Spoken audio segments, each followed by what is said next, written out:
Well, if we're gonna find any ghosts, we better split up. You're listening to Never Split Up, a horror movie podcast. There are certain rules that one must abide by in order to successfully survive a horror movie.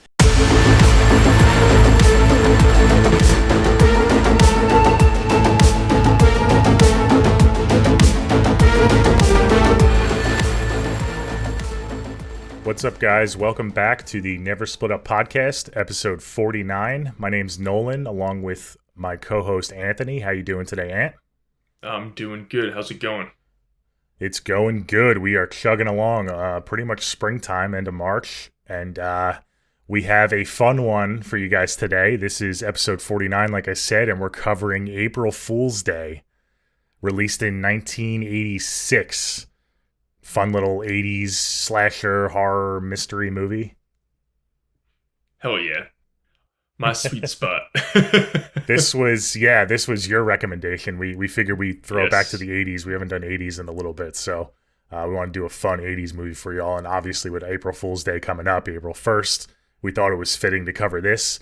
I have never seen this movie, so not only is this a review, this will almost be my initial reaction to the movie because I just watched it for the first time today. So I am fresh off my first watch. So, you know, a lot of it's going to be, I got to watch a movie two or three times to remember everything. So, but this is just going to be like overall, like my vibes, how I like the movie, I guess. And then if you wanted to get more into like, you know, the details of it, because I believe you said you've seen this when you were a kid and you've seen this multiple times, correct?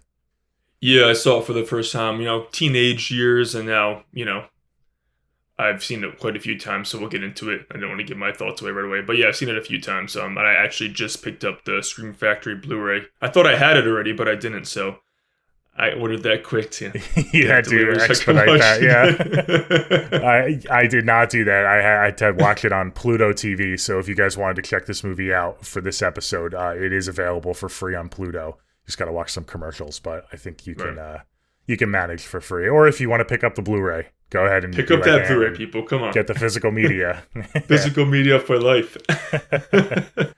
Okay, so yeah, this should be fun. My initial reaction. This you were telling me before we started recording that this kind of has like a cult following, and yes. I did some research after I watched the movie, just some light research on Wikipedia and stuff, and for obvious reasons, and people that have seen the movie, you'll know that the ending is pretty divisive. I've seen that some people love the ending and some people don't really care for it. So I'm excited to talk about the ending with you. Just like with a lot of these 80s movies, it's always going to have that twist ending. They always try, it feels like they tried to one up each other every time these movies came out. And it's a lot of fun though when you see it. So let's get into it. Before we cover the movie, we will announce the poll results from our last episode, which was Nope, and I believe it was you, right? You won? I slacked. I'm sorry. Let me see the update. Okay. We both picked Antlers, so both of our moments. Oh yes, I did win. I just posted on Twitter. It's hard to post on Instagram without having a description because our moments needed some explanation. But if you guys haven't checked out that episode, I think you should check it out. It's worthwhile. Nolan and I had very different opinions on Nope. I know, Nolan, you ran another poll about asked everyone what they thought about Nope, and that was also a little divisive. I think Loved It did win out, but it was still kind of close between the three options. So I think it was very interesting that we came at it from two different mindsets. So I really enjoyed that episode. So everyone check Nope out. Yeah, for sure. It's crazy how divisive that movie is because, like you said, we had three different options. It was loved it, liked it, and then I put not for me. I didn't want to put hate it because I don't like to be that negative. And the option with the least amount of votes, I believe, was liked it. So people either loved it or they didn't love it, and it wasn't for them. So that was a pretty interesting poll. We are going to try to keep posting some extra polls here and there because we love hearing from you guys and we love talking about it afterwards. So look out for that and follow us on Twitter if you don't at Never Split Up Pod. That's where we post most of our polls. So definitely look out for those. But for now, let's get into April Fool's Day, again released in 1986. You want to go over the cast and crew and the director? Of course. All right, so I'll give you guys a synopsis from IMDb. It's 9 college students staying at a friend's remote island mansion begin to fall victim to an unseen murderer over the April Fool's Day weekend, but nothing is as it seems. It was directed by Fred Walton, who directed the original When a Stranger Calls and the sequel When a Stranger Calls Back, which I actually really adore. I know it's a TV movie, but I think it's awesome and so suspenseful. That opening scene is amazing. It stars our girl Amy Steele, who is Nolan's favorite Friday Final girl.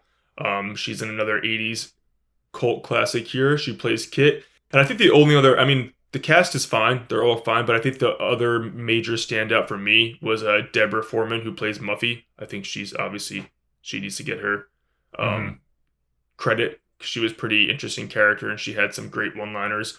You got her Kit's hot boyfriend, Rob, who's with her in the end. Ken Olent, I think. But other than that, they're kind of, it's 80s movies, so they're all disposable characters. But those are the big two names. And like Nolan said, 1986, so it's right in the middle of the slasher craze. And I'm curious to see what you thought on your first view. So this will be a good one. And it's short and sweet, guys. So if you want a quick 90-minute movie and for the holiday, pop it in. It's easy to, if you have never seen it, you want to check it out. It's a quick movie too, so it won't hurt. For sure. And if you're like me, I'll get into my overall thoughts real quick. Okay.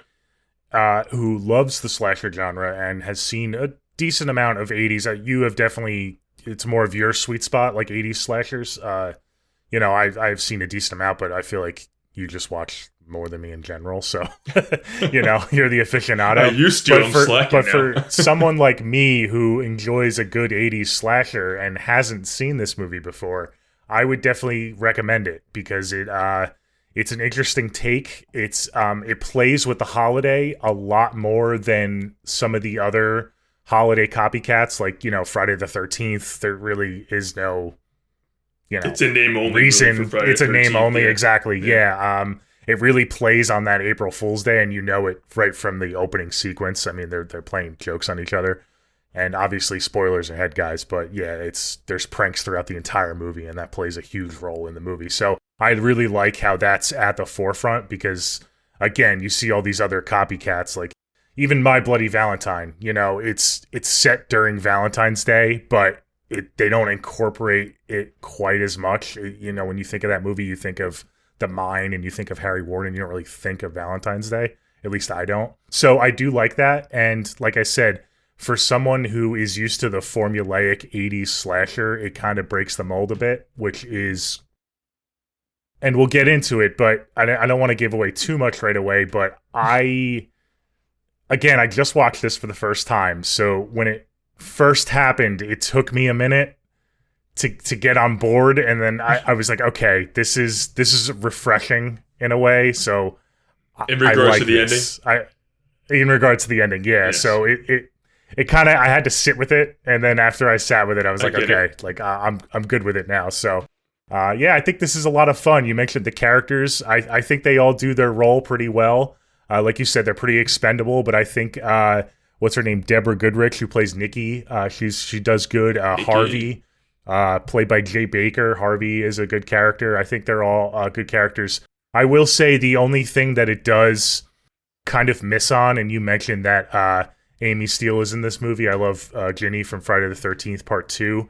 She is our final girl in a sense. And again, this is like not, it's a different ending than most. So, but I'll call her our final girl. But she does kind of get lost in the fray a bit. They don't really highlight her as the final girl until she's just alive at the end. And you're like, oh, okay, this is our final girl, Like if you didn't know who she was from Friday the 13th, she would have just been a complete undescript character until the end. So that does, suffer a little bit, but I think overall it's good. I really like the writing. I enjoyed the writing a lot. I think the whole setting, the fact that they were college kids, in their young 20s, they're all horny and talking about sex and, right fucking away on the first date. Yeah, exactly. I think that was pretty realistic, and I liked the writing in this movie as well. So that was pretty fun to see. But yeah, I had a overall pretty good time with this movie for sure, and I recommend it. Again, if you're into the 80s, slashers and 80s horror, for sure. Oh, good. I'm so happy that I agree with a lot of your sentiments, so I'm happy you enjoyed it. I 100% agree. I would even throw, you said My Bloody Valentine and Friday the 13th, even some Halloween installments, like it's just in name, like we know it's Halloween, but it's kind of in name only.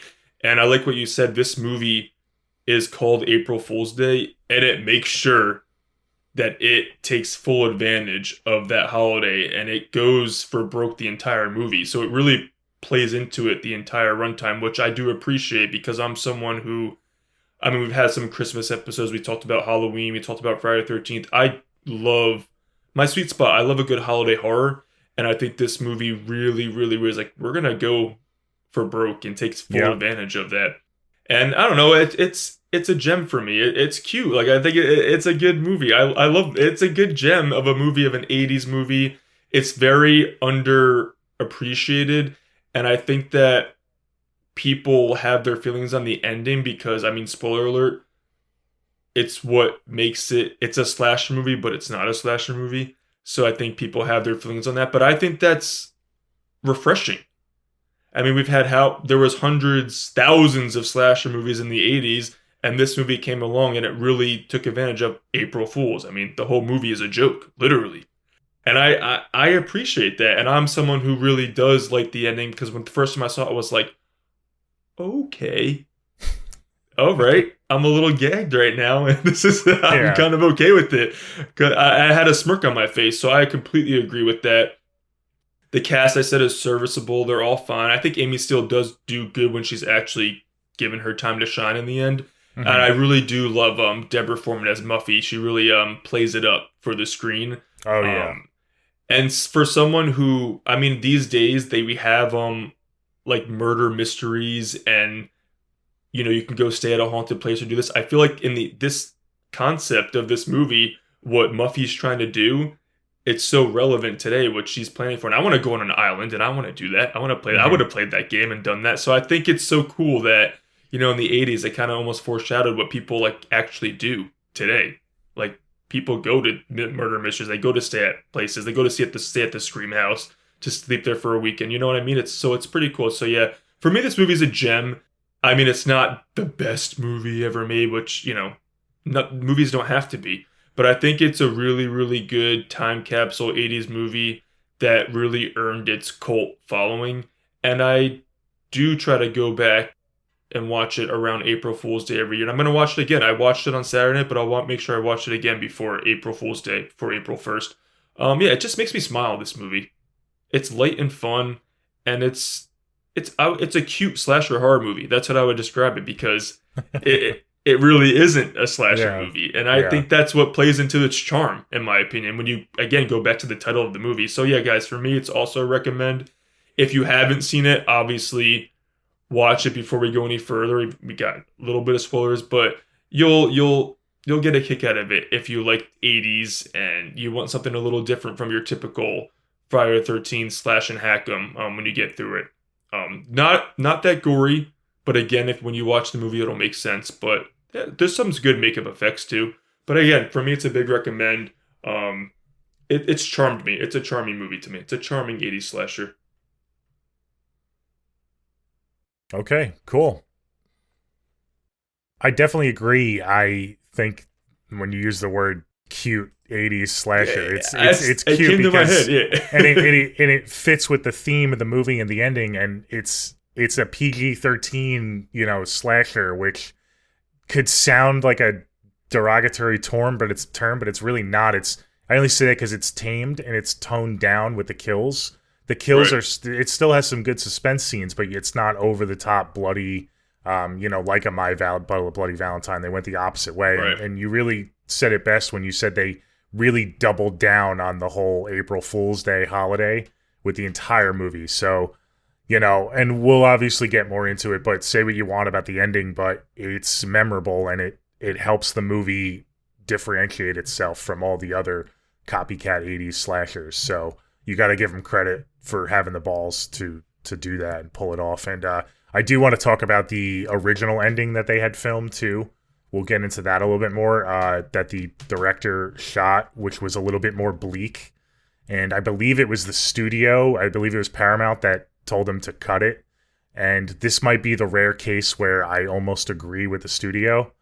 But we'll get into that a little bit later. We don't want to just talk about everything right away. So let's get into, I guess, the movie. We don't have to go, scene by scene, obviously. Right. But what did you think of the whole opening sequence and, the first act and, how the characters play on each other and stuff?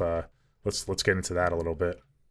I liked it a lot. We neither of us really mentioned it in our opening thoughts, but I mean, you guys have been listening to us for a while. I love isolation, and I love that they go to an island in this movie. So I really love, the whole ferry ride. Obviously, something big happens on that ferry ride, but I love how right from the get-go, we're like, okay, they're going to be stuck somewhere where they can't leave easily. And that, to me, when you're in a horror movie, obviously, chef's kiss. But yeah, I wanted to go to the island the first time I saw it. I'm like, I want to go on the ferry and go to the island. So I really think the introduction's cool. Like Nolan said earlier, you get right off the bat, they're a bunch of jokesters. They're like fucking around with each other right away when they're on the ferry, like, messing around, talking about sex, playing pranks on each other and joking with each other right away. So I thought it was a great introduction. I know nothing crazy and special, but I do like how we end up knowing we're going to an island away from civilization. Pretty much. It does a pretty good, decent job of setting up. It is a friend group, but you have one or two characters. You have the one character who doesn't know the rest of the friends, so they're a little mysterious, so that sets up the mystery. And then even just the friends themselves, they're not all one big friend group. They're all connected to Muffy. That's the connection, but they're not all, at least, I only watched this for the first time, but so correct me if I'm wrong, but they're not all friends. They kind of maybe know each other, and they know each other through Muffy, but they all are kind of strangers in a way. Like, there's couples that are together, but the whole group aren't like one big friend group. And we even hear that in the dinner scene when they're talking about, Muffy's making her speech, and she's like, here's to, cementing friendship, because they're not like this one big friend group. So I think that's a good way to set up a mystery, kind of like Clue-esque in a way, how it's just like almost strangers and they don't really know each other. So I thought it was that was well done. And yeah, they're playing jokes. It's funny because I don't know if we're just old now, but I feel like April Fool's Day is not as big of a deal as it used to be. I feel like it was a bigger holiday. Even when we were like in grade school and stuff, I feel like people were playing more jokes. So yeah, it's fun to see that again. It's some of these pranks, man, especially on the boat, I was like, it took me by surprise, because again, I really didn't read anything about this movie, so I didn't know how hard they were going to go in on the April Fool's Day gimmick.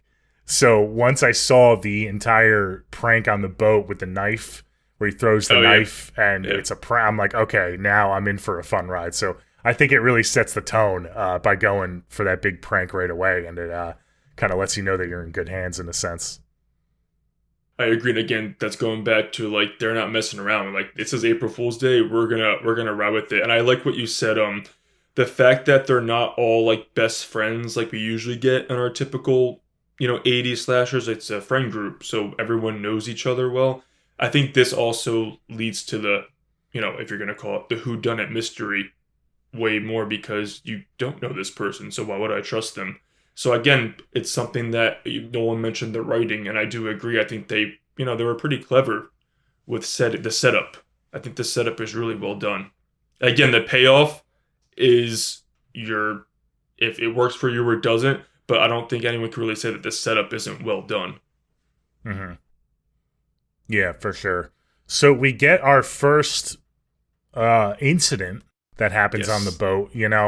We get the prank with the knife, and then we get what's his name who ends up in the hospital. Buck. Buck? Is it Buck? Okay, you're gonna have to help me out with Buck. Some of the names, because I'll try my best. But again, like I said, some of these characters. So I'm like, Buck.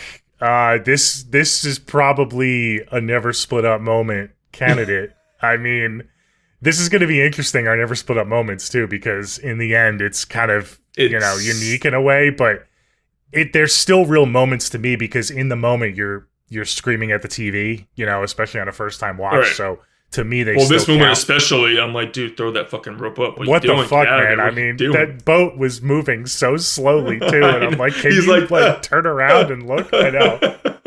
Oh man, so he doesn't die. He gets carted off. The sheriff or whatever is, the constable, Constable Potter, I think his name is. He just throws him into the fucking lifeboat, literally chucks him. I was like, Jesus, man. And they just speed off. And they just speed off. Exit stage. Yeah. So they're gone. They come back, I guess, like in the beginning of the third act or whatever. But yes. They're gone. And then that's it. We have this what turns into a fun day of playing pranks, going to an awesome island, turns kind of dark and gloomy, and everyone's kind of in a bad mood, and they get to this island, and it kind of sets the tone that our friend is in the hospital. Right. But that doesn't last long because once they get to the house, we get to the house, we meet Muffy, and everyone's like, "Holy shit, this house is incredible!" And we're kind of back to the good vibes again. So. Back to talking about sex and what are you doing? Like, fuck him, he'll be fine. I know, so good. But I love how Muffy already sets up so many pranks at the house. Like I would call it a mansion. Like some of them were simple gags, like obviously the whoopee cushions. But then she goes to pretty disturbing places at the pranks too, which I appreciate. So again, like you said, it fully is taking advantage. Like this friend group does not fuck around with April Fool's Day at all. They go all in. And I love the build-up. And again, it's subtle and but it's done well. Muffy not being on screen and not meeting them at the dock, waiting at her house. We hear about her through all these other friends. And then you finally get the reveal and we meet her for the first time. And then it's pretty much right away, like you said, when they're all going to their rooms, you start to see some creepy shit. I mean, some of it's pretty creepy. Baby crying, the baby crying recording. Yeah, that and the newspaper clippings with the accidents. Yes. I didn't pick up on the connection there. I guess maybe that guy was in an accident in his past. They didn't really touch on that, but I assume that was pretty fucked up because why else would you put that in the guy's room? And then even the painting with the eyes, which turned out to be like a cat clock, but still, pretty creepy. Right. She's definitely. I wasn't convinced that it was her.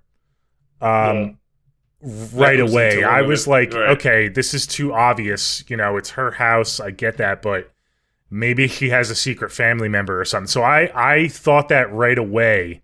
To my credit, yeah, I love Muffy. Dude, and that Buffy reveal of cracks Buffy was like, me and Jackie just looked at each other. We're like, Buffy, really?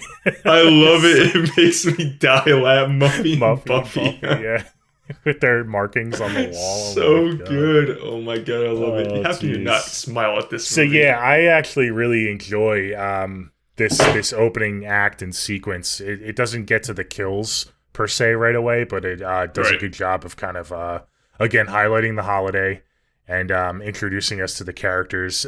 We get a night of drinking. They're all drinking the first night and stuff, and the one dude who's like super horny tries to get with Muffy, and she's not having it, and he goes off on his own. I forget. What's his name? Is that Skip? No. Arch? No. I don't know. Chaz? I don't know. I know, dude. One of them. There's so many. I'm looking at Google right now. It wasn't Harvey. It wasn't Buck. I think it's Arch. Was it Arch? Okay.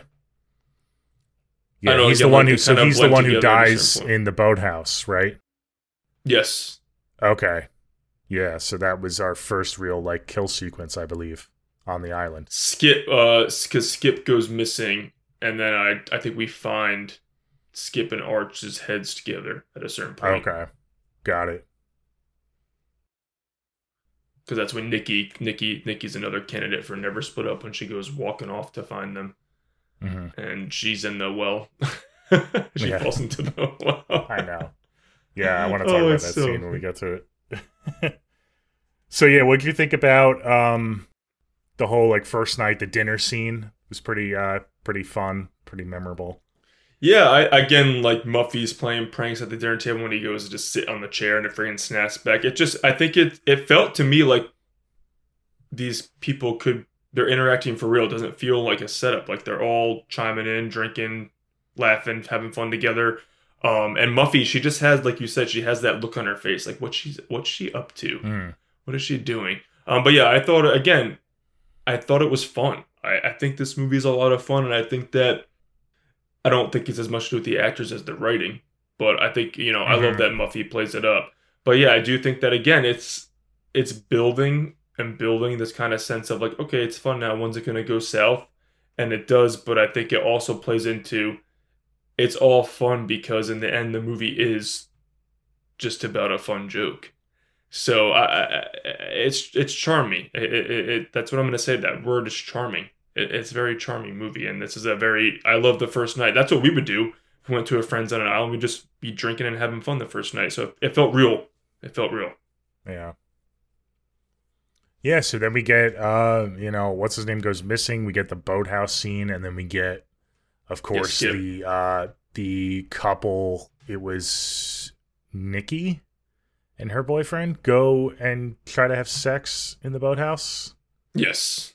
Typical cliche moment, and I thought that was pretty cool. You were talking about some of the makeup effects and stuff when she sees him floating underneath them. That was a pretty cool shot. I like that a lot. And then, I like that too. They see him and then they freak out and then they can't find him. He's gone. So they're like, "What the fuck? What? Where did he go?" And people are like, "What are you talking about? He's probably just playing a prank." And they're like, "Well, he looked dead to me, so I don't know what's going on." So I thought that was interesting that they never like found the body per se. They kind of just saw him real quick, and then he just vanished, I guess, into the lake or whatever. And again, that makes sense when we get to the end. It all makes sense at a certain point. I'm thinking there's a lot of never split up moments in this movie for sure. But the one that stands out to me is the well scene. So we'll skip ahead to the well scene. With Nikki? Yeah, but it's not even really Nikki. It's fucking Harvey. It's like, dude, you're really going to make Nikki climb down that well? What are you, a fucking bitch? Come on, man. What's going on? But that's funny that yours. That's funny that yours falls, is that. And he doubles down. He starts calling for help. I'm like, dude, go in there. It takes him so long to climb down in there. I'm like, come on, man. What the fuck? That's so funny because mine would be that Nikki actually agrees to do it. Well, she doesn't even agree to do it. She just takes charge, like a badass. I'll give her that. She is. She's like, well, someone's got to do it. We got to drink water, so I might as well do it. Which I believe she said, like, I'm a grown woman. I'm not afraid of spiders and frogs or whatever. I was like, you know what? You go, Nikki. Good for you. And then again, Harvey just being completely useless. Yeah. But when she falls in that well, she finds some goodies. Yeah, a couple bodies. That was heads, cool. And the what's that girl's name? Nan or Nan, whatever the hell her name is. Yeah. So that I really like the well scene. I'm a sucker for a good well scene too in a horror movie. So yeah, question. So I might have missed this. So Nan, the girl who plays Nan, another mysterious character who Yes. She kind of disappears, and then you find the body. Did she disappear when she followed Muffy that first morning? I believe she disappeared like early on. I would have liked to see her be played up a bit more because she was one of the characters that really nobody knew, and she was kind of like a mysterious, and it does make sense in the end why she was. The outcast, like who she actually is. No, I agree. Okay. And we never really commented on, so after that first night, Muffy's demeanor completely changes. Yes. I mean, it's like she even looks like she looks completely different the next day. So you're like, what the fuck's going on? And like, I don't know if you picked up on this, but, well, I'm sure you have, because I did on the first watch, but, this is what got the gears turning for me when they said the comment. I forget who said it. It was one of the guys said they were talking about Muffy and how she's been acting strange, and he said, "Have you noticed that she's been wearing those nurses' shoes, like those weird shoes that you wear in a hospital?" I'm like, wait a minute. Do we have an insane twin going on right now? I definitely called that, and so yeah, I thought that was a clever line. I love that line because it's like, because you think, that's gonna be the twist. Oh yeah, is that she has a psycho sibling and it's not her, which clearly what they try to do, but that's not the twist. Everything's intentional in movies like this. All of those lines you have to pay attention to. So I thought that was clever. I thought that was a good line. But yeah, like you said, Deborah Foreman really plays this She's role. So good. I think she might be the MVP for me.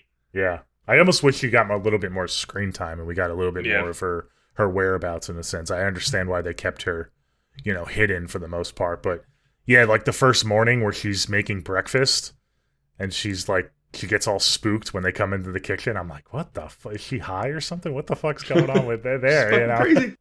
Yeah, and it takes them.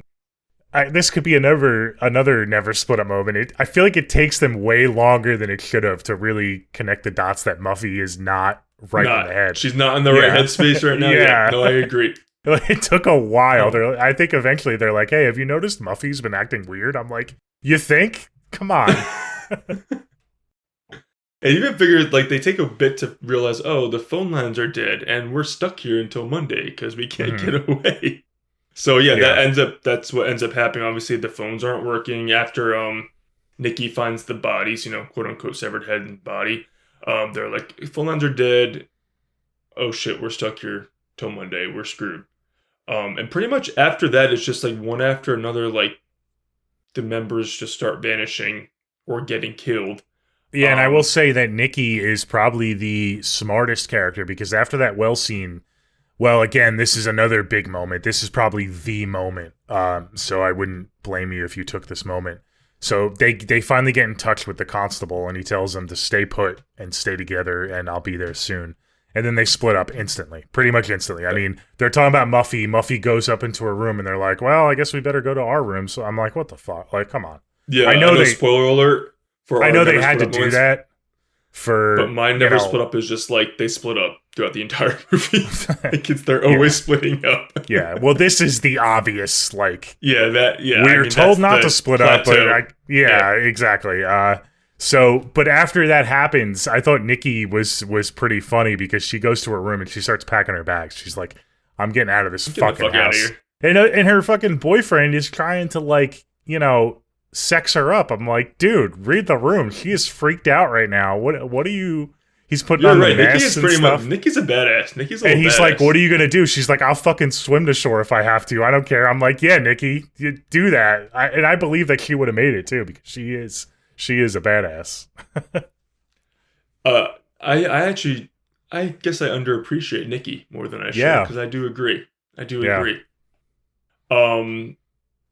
you want to just obviously, guys, the whole movie from there is like cat and mouse, like people go missing, people are getting killed. And we're not really highlighting the kills that much because, again, they don't really show them and it's intentional why they don't show the kills. But again, I like the reveal of Nikki and the guy where she sees and is like his penis was cut off or whatever. Like that was a pretty fun moment. So I will say that. Want to get to the plot twist of, how Kit and Rob realize that, everyone's wrong and that Muffy has a violent twin sister named Buffy. Buffy. Who has escaped. So talk about the reveal. Yeah, talk about the reveal. Yep. So the Muffy that they have been around since the first night is actually Buffy pretending to be Muffy. And they discover Muffy's severed head in the basement. So the big twist of the movie is that Muffy is Buffy. And that Muffy has been dead this whole time. Well, has she been dead this whole time or after the first night? Well, maybe I would say after the first night. Okay, I just wanted to make sure. Okay, because I did notice that tonal shift. That's what they were going for. Yes. Okay. And I think that's obviously what led the group to realize, obviously, like you said, the buildup of like, why is Muffy acting insane after the first night? So okay. I would assume that they thought like Buffy escaped and got there, killed her sister, put the head down there, and then it's like, oh, Buffy's taking over. I just love the whole Buffy and Muffy of it all. It just cracks me up. But that's what they're leading us to believe is the big, like, oh, gotcha of the movie is that Buffy is the killer and Muffy is no longer. So again, that's like typical like cheese twist, but that's what we're led to believe is the twist of the movie. Obviously, it's not the twist of the movie. What did you think about the whole Muffy Buffy of it all? Oh, I'm clipping that. That was great. I loved it. I love the whole cliche. They're in the basement. They're like, what's that over there? And they shine the light, and you see the Muffy, and then you see the Buffy, and like, really, are we doing this? And I think I even turned to Jackie and I said, no wonder this fucking girl went psycho. I mean, she has a twin sister, and they're named Muffy and Buffy. That would make anyone go fucking crazy. Holy shit. And then I love the shot where it's, Buffy in the window. Outside the window, and she does like that jump scare. That was a pretty cool shot. And then for a good few seconds, it gets pretty intense. There's a chase she chases them with the butcher knife. Yeah, that was a pretty cool sequence. I almost wish it would have lasted a little bit longer before we got the big reveal, the second reveal. And I loved it a lot. I thought it was played excellently. And when I was watching it, I was like, holy shit, this is fucking bonkers. This is insane. So I do love you mentioned the little chase, and I love how the chase is what leads Rob and Kit to be separated, so they're both like kind of isolated, obviously, which leading to our big reveal.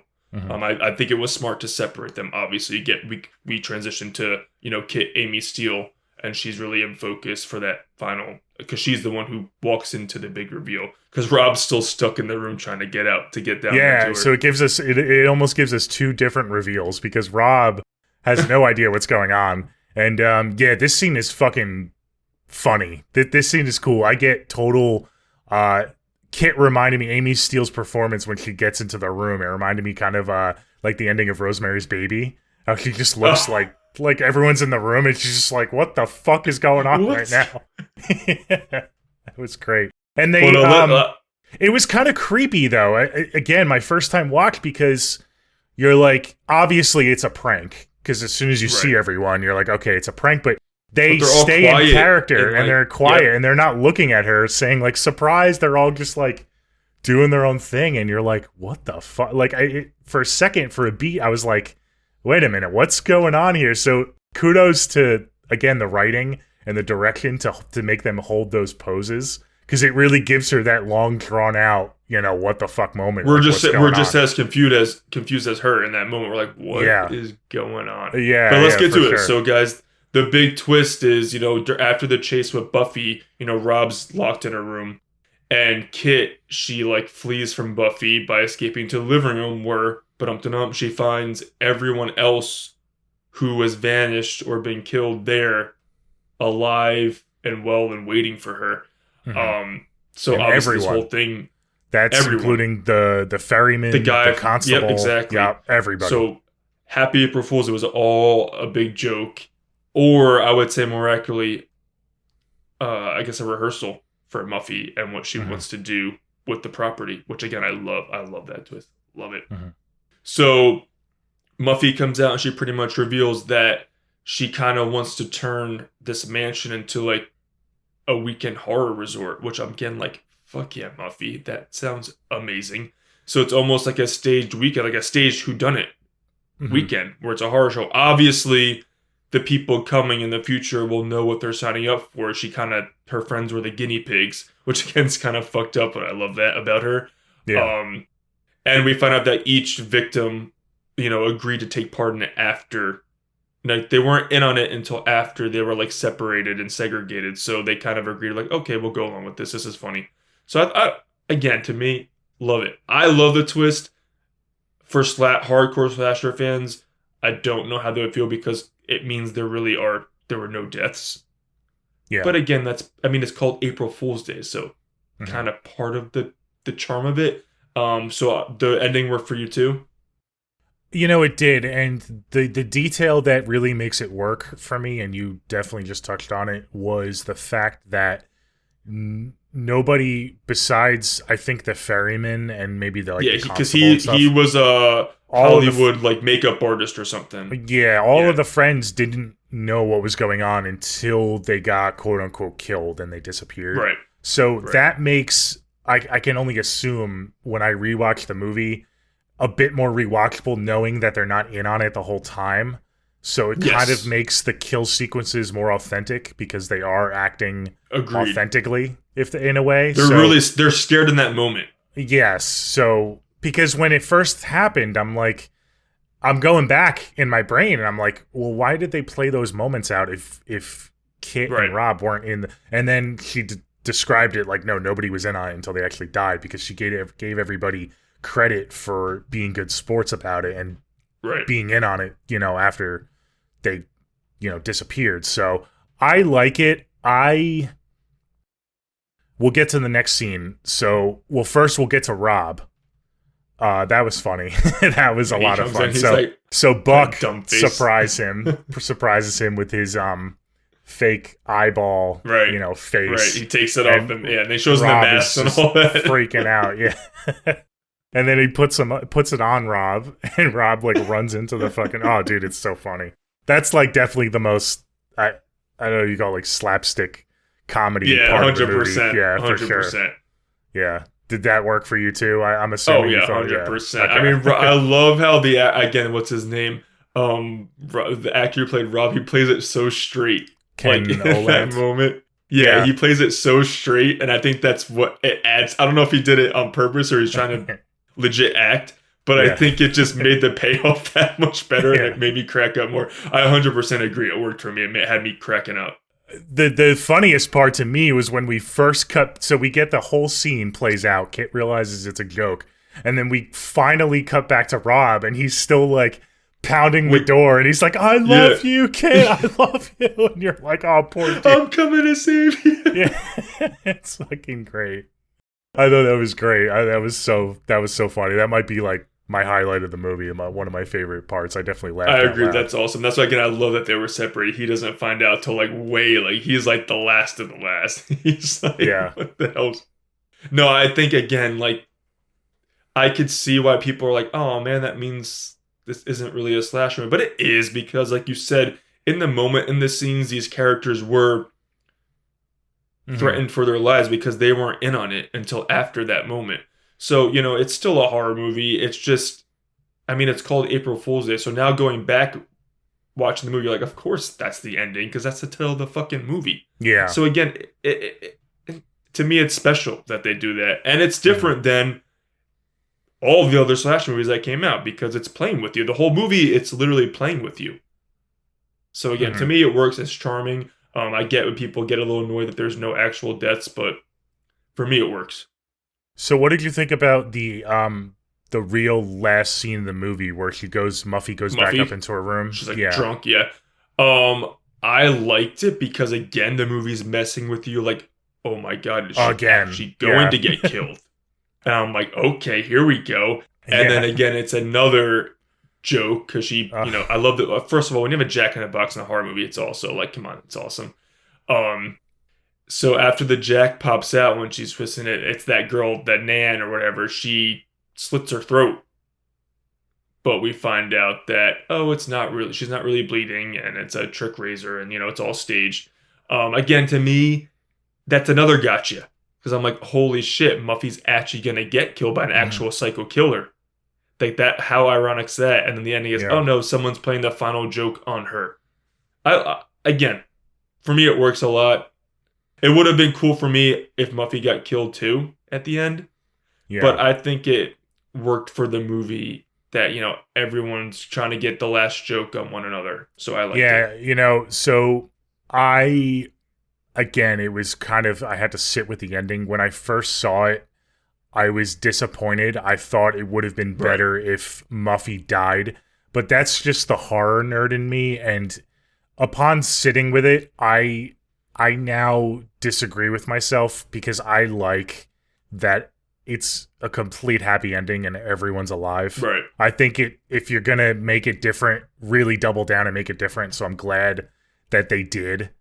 Initially, I was a little upset, but because I thought it was, because that girl was mysterious the whole time, and I thought there was something up with her the whole time. So it was almost like a payoff for me personally, because I was like, oh, I was right about her. And then when it was a prank, I was like, okay, whatever. But I think it was the right call, and I guess it was payback for her using the freaking baby crying video. I mean, because that shit was still fucked up. Let's not gloss over that. That was a disturbing prank, yeah. Yeah, and she was pissed at her. They were arguing, and people overheard them arguing about her abortion. So it was pretty heavy stuff, So I think that was her way of saying, okay, I got the last laugh, now we're square. But, and it makes sense that it was her because she knew Muffy from their acting class. So it made sense that she was going to be that extravagant at the end with this prank. Yeah. And I think if she actually killed her, that's where the movie would have ended, so we would have gotten no answer. So it's kind of like, that's like, you know what I mean? It would have been like, okay, cool, gotcha, but like, where's the explanation? It kind of would have felt cheap to me if that was the actual ending. Especially because we wouldn't have gotten a sequel. I mean, I don't think this movie was like a huge success like some of the other franchises. So we would have definitely not gotten a sequel, because it would have been cool as a sequel. Like, we could have picked up where we left off, and now there's like a real killers, but we wouldn't have gotten that. So I definitely agree that was the right call to double down. Yeah, it took this almost movie 30 years to gain a following, so there's no that's what makes it special too. Like, you know what I mean? Let's get the requel going. I'm down. But yeah, that's April Fool's Day, and it's literally the movie is all about the joke, which again is what makes it charming to me. Yeah, so real quick, do you what are your thoughts on the original ending, the extended ending that the director shot? Do you know much about that, or I've heard I've heard little, if you can go into detail, but I prefer this happier, upbeat ending. Yeah, so and I don't usually agree with, and I like grim endings. I like downer endings, but not for this movie. Yeah, I don't really know what the director was going for. I think he was just going for that shock value because exactly. Because again, they doubled and actually kind of tripled down on the whole premise of it's just a fun April Fool's prank.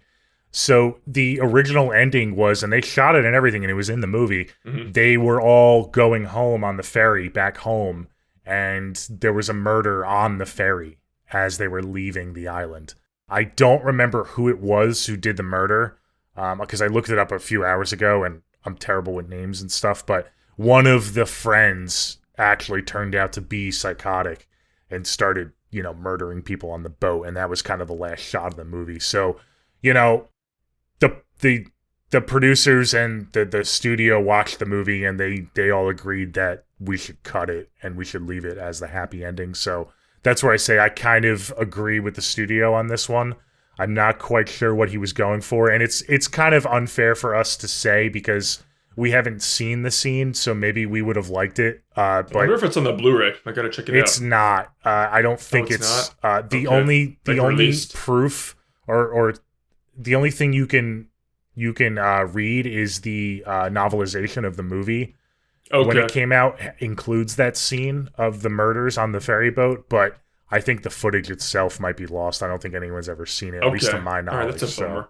Yeah. What I'll say to that is, again, for someone who likes a downer ending, that may have been cool if we were guaranteed a sequel. Yeah. But I almost think it feels forced to just have it tacked on like that. I like that we end with Muffy, who was the GOAT prankster of all. I think it was fitting to end it there, and I think that having an actual slasher scene at the end would have just been okay, we have to make it a slasher movie, really, so let's just add that on.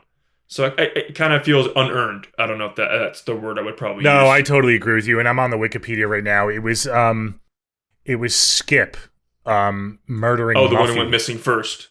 Gotcha. Yeah, okay. So it says it was Skip enacting an actual murder on Muffy, wanting to take the family inheritance for himself. So it was, I guess, Muffy's brother. Yeah, brother, yep. And it said, the executive disliked the dark turn, so they had it, removed. I kind of agree, but again, it's a little unfair for us to say that because we haven't actually seen the movie, right? Or seen the scene. But I'm just gonna say, overall, I would say it won't fit. Yeah, yeah. I like the ending. So okay, cool. We both really like the movie and we like the ending. So that's cool. There's definitely a deviation from last episode. So it's fun to get back on track with a nice little fun episode. So that was a good review. That was a lot of fun. Why don't we get into our never split up moments? There's plenty to choose from. Again, this is not conventional because nobody was actually in peril, but we can still pick and choose our moments because again, these people were acting as if they were in peril because to them they were until they, afterwards. So, and when you're watching the movie, you don't know any better. So I think everything's fair game. So just, pick your poison really. Okay. Yeah, again, like the big one is obviously when everyone, like we talked about in the episode, when everyone splits up, when shit, like they're like told, like, don't go anywhere. Yeah. And they all split up. I think they say, as long as we're in shouting distance, we should be fine. Yeah, I'm like, what the fuck? Come on. So that's obviously the moment of the movie, the never split up moment.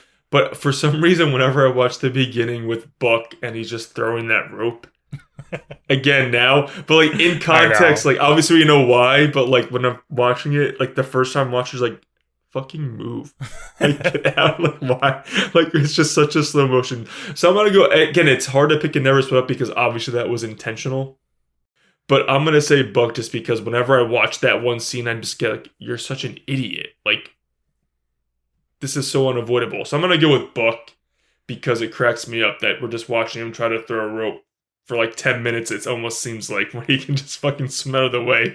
It's so dramatic. But again, the actual one of the movie is when everyone's like, oh, like you said, we can shout, let's not split up.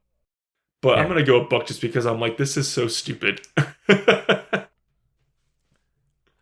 It's funny that you picked the one moment where the guy was in on it. I know. It is funny. But the way he's in on it is so like, come on, dude, make this believable.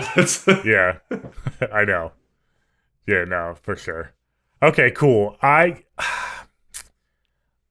won't pick that moment either. It's too obvious. It's just I want to too have a little easy. fun. It's too easy. I want to have a little fun with this, so I guess I'll pick a more unconventional one, the one that bothered me, and I'm going to go with Harvey not going down the well and making Nikki go down the well. That pissed you off. Yeah, it really did. I was like, really, dude? I mean, chivalry's dead. Come on, man. Like, you won't even after the fact when she's like, fine, I'm going to do it. He doesn't, like, it's fine if you don't want to go down at first, but like once you see her starting to go down, that's when you man up and you're like, okay, like step aside. But he's like, no, don't go down there. What are you doing? And then she falls. And on top of that, he doesn't react. He's like, help.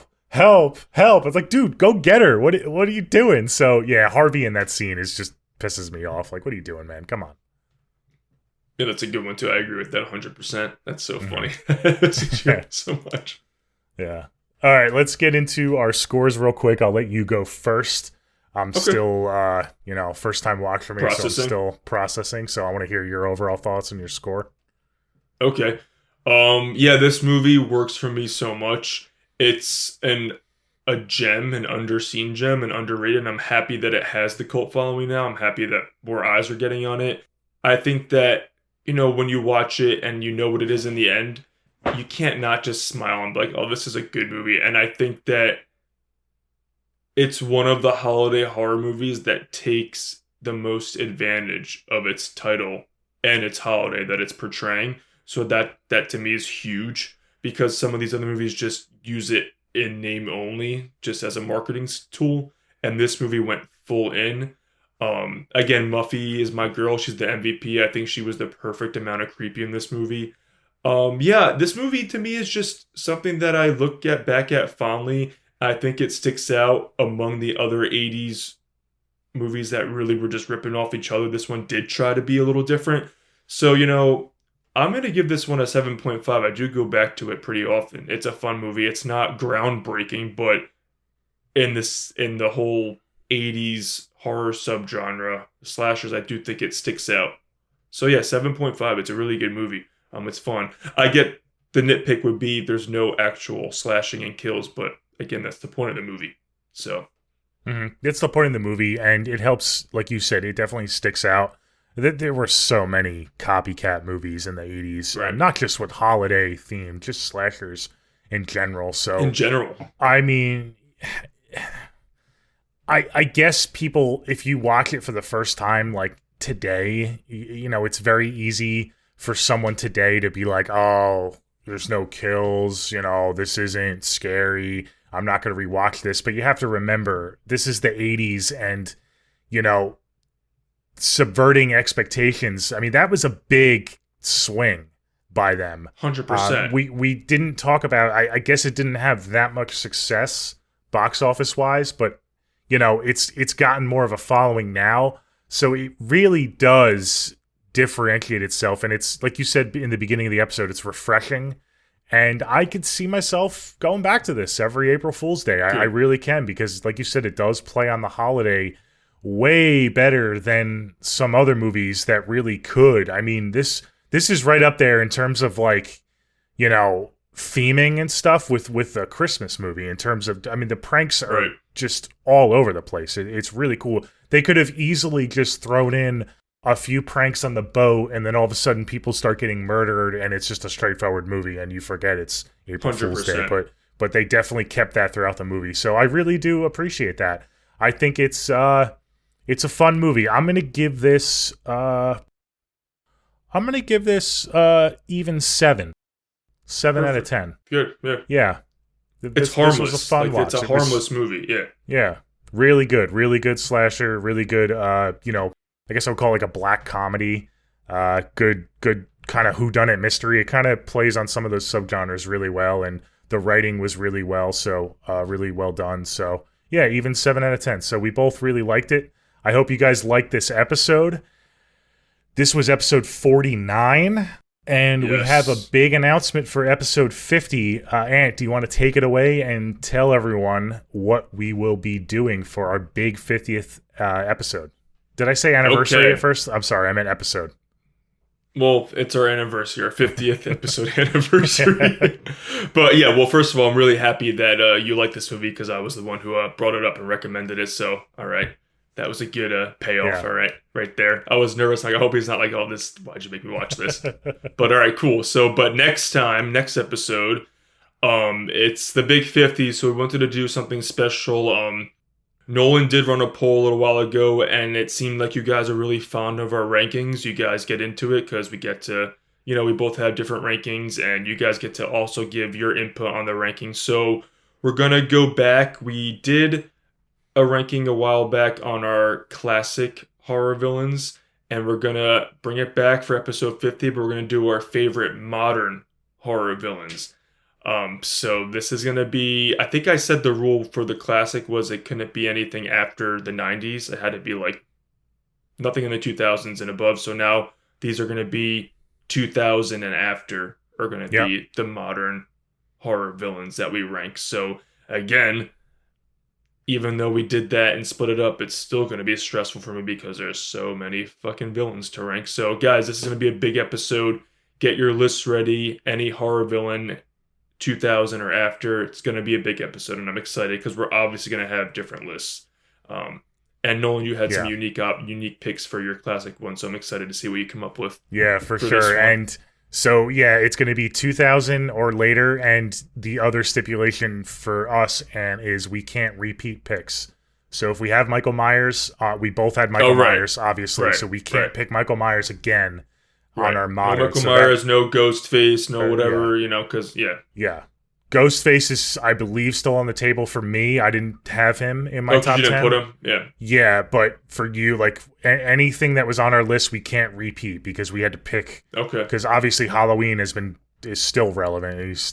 We could have had him at our. But yeah, some of these big franchises are still going, but, you know, if it's on our list, let's keep it different. Yeah, so you don't get confused why we don't have someone like Michael Myers, who's still relevant today. Go check out the original episode, our classic horror villains, not to spoil it, but of course we both have Michael Myers on our list. So you're going to see some big names from there that might still be popping up in movies now, but we aren't going to include them, and we'll say that in the beginning of the next episode as well. And Nolan, just you'll so link people- it in that episode description if you want. They can go back and check that one out too, maybe so they can see what we've picked. To have it right there. I'm excited and I'm though, sure but again, we'll it's post about nerve-wracking. it as well. So, yeah, It's gonna be nerve-wracking. I'm Yep. I'm already thinking. I know at least one who's gonna be on your list.